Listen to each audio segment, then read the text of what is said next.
C'est une maison qui va obéir à 4 principes, nous pourrons dire les 4 pieds de la maison, qui sont l'autogestion, la citoyenneté, la solidarité et l'écologie.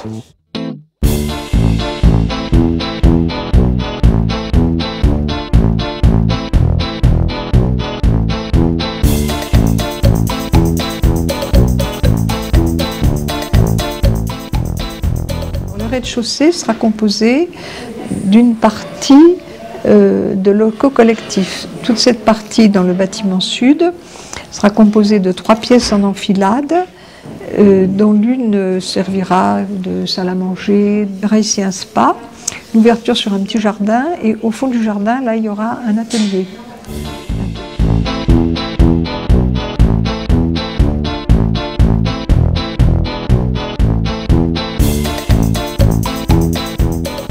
On a voulu quand même une grande liberté de l'habitat.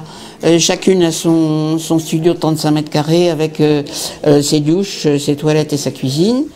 Eh ben c'est le compagnonnage, hein. C'est pas l'appartement lui-même, mais c'est le fait que je serai dans un lieu où je vivrai chez moi, mais avec d'autres.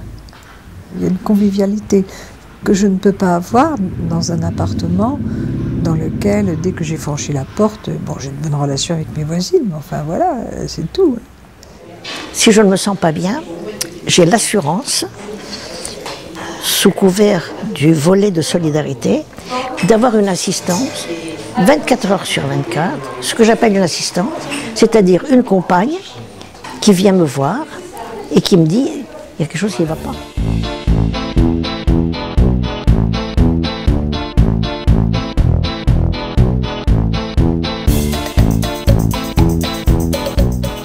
Ce sont des femmes entre 62 et 89 ans qui appartiennent dans l'ensemble des classes moyennes un peu cultivées.